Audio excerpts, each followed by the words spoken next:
Excellencies, ladies and gentlemen, thank you very much for affording me an opportunity to contribute to this COP briefing just a few weeks before the international community will once again gather in Lima, Peru this time to try and work towards a draft agreement that will hopefully take us through to Paris in 2015. Your meeting and also the COP in Lima comes in the wake of the very successful Secretary General's Climate Leadership Summit that was held in September, at which we saw an unprecedented number of heads of state and government not only recognizing the reality of climate change, but also committing to, with actions that are already underway and commitments into the future, their countries, their nations, their societies and economies towards acting on this climate change challenge. We have also witnessed throughout the year 2014 the release of the IPCC reports, the fifth assessment report cycle, which, if anything, has further illustrated dramatically both the reality of climate change and with more granularity also the implications and consequences at regional levels.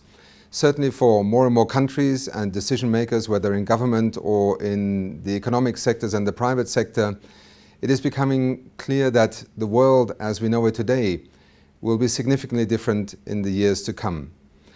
The target that the world set itself at Copenhagen to find ways in which to keep the global warming scenarios for the future within a 2-degree range target are becoming increasingly challenging. There is much reason to be concerned and certainly also much skepticism that actors in the public, the media, but even within our own societies and in governments are at the moment articulating whether the world is really capable of meeting the challenge of moving towards a low-carbon, resource-efficient economy. Let me also emphasize that in my brief remarks today, I will cover not only rich countries, industrialized countries in terms of actions taken and evidence and lessons learned being presented, but I'm pointing particularly towards the extraordinary progress and also commitment that many developing countries and emerging economies are showing in addressing the climate change challenge. I appeal to all of you that one of the myths that we must combat is that there is a group of countries that wants to act and another group of countries that does not want to act. The reality in the year 2014 is a very different one. The challenge and the danger of climate change are today very clear and present dangers that virtually every country has accepted and realizes calls for dramatic actions. In looking forward to the next 10, 20, 30 years, it remains critical that the scaling up of our response to the challenge of greenhouse gas emissions, carbon dioxide emissions, essentially demands from us an extraordinary effort in reinventing our economies, in redirecting also the investments in infrastructure, in energy systems, in mobility systems. And very often these are portrayed as insurmountable challenges, unaffordable, economically not rational, and therefore not implementable. Well, the evidence, for instance, in the field of renewable energy speaks a very different story. And it speaks a story that in the year 2014 already spans the entire globe. We have seen a phenomenal scaling up of renewable energy deployment. Costs are coming down, large-scale projects are being implemented, they are on the grid and they are producing energy. If we take the year 2013, it provides us with some fascinating statistics. For instance, 72% of all new energy infrastructure in the European Union and Switzerland and Norway were in fact renewable energy investments and capacity added to the grid. Just 10-15 years ago, the number was the exact opposite. 80% of all new capacity being added to the grid was fossil fuel-based. We have also seen an extraordinary increase in the financial volume that is being deployed, and not only in the traditional industrialized, technology-driven countries, but also in emerging and developing countries. Indeed, last year, we saw for the first time more than 50% of renewable energy investments actually taking place not in the industrialized countries, but in emerging economies and developing countries. Another sector that lends itself to significant action both in the industrialized economies but also in developing countries is the transport sector.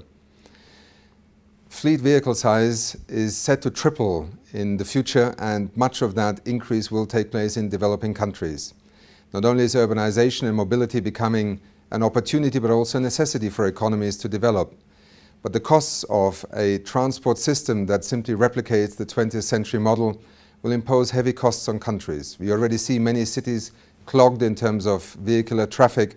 We actually see mobility being reduced as a result of badly planned infrastructure. And we also see the emissions increasing enormously in countries where this expansion in the fleet vehicle size is taking place. It is one reason why UNEP has joined with a number of other international organizations to launch the Global Fuel Economy Initiative and has called for a target of doubling fuel efficiency by 2050. The numbers are staggering. If we were to go down this path, by the year 2025, we would already be removing over 1 gigaton of carbon emissions from the atmosphere and generate savings of over $300 billion by the year 2025. This is precious money that consumers, but also national economies and foreign exchange that is involved, could be saved. It's an opportunity, particularly also for developing nations, to reduce the cost of mobility, to expand accessibility, and to achieve climate benefits. It is just one example in the transport sector that lends itself to immediate action that is not only in the national interest, but also addresses our global challenge. Let me turn to a third opportunity that is relevant again to all nations in our international community: energy efficiency. The International Energy Agency estimates that 70% of our CO2 abatement potential by 2020 could actually be achieved through the energy efficiency measures that many of you are already familiar with.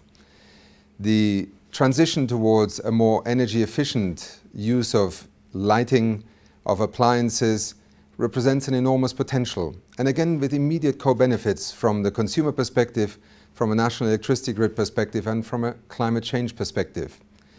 And to just move it into a much more practical realm and not simply to talk about abstract figures globally, if, for instance, more energy efficient air conditioners were deployed in Southern Africa, it is estimated that 13% of electricity consumption could be saved. This translates not only into financial savings and electricity savings, but also greenhouse gas and carbon dioxide emission reductions equivalent to taking 8 million vehicles off the road every year. It's just one example of how, in trying to bring energy efficient standards, for instance in the sector of appliances or in the sector of efficient lighting, into the mainstream of our economy, offers immediate benefits that can translate also into sectors such as buildings management. We know that nature captures and stores carbon. That is how we have survived for millennia on this planet. At this very point, we are still degrading our forest cover on the planet, and we are losing the capacity of storing that carbon. We have a similar phenomenon unfolding in the oceans, where through acidification, we expect that the capacity of the world's oceans to absorb and store carbon is also diminishing. Investing in ecosystem restoration, also in reducing deforestation and forest degradation, has become a major opportunity to not only deal with climate change from a mitigation perspective, but also to invest in the natural capital that provides so many co-benefits in our economies. Recalibrating this economic rationale will allow us to rapidly expand our capacity to invest and also to benefit from a climate change perspective, and therefore another illustration of how ecosystems, investing in them, represents both an enormous national opportunity with great global benefits. Let me turn to a final example: the short-lived climate pollutants. Until a few years ago, unbeknownst to many of us, but part of the benefit of having scientists understand better what is happening on our planet, connecting the dots and therefore bringing the latest science into the policy arena, has been perfectly illustrated by the emergence of short-lived climate pollutants as another front line for both addressing climate change, but with many co-benefits.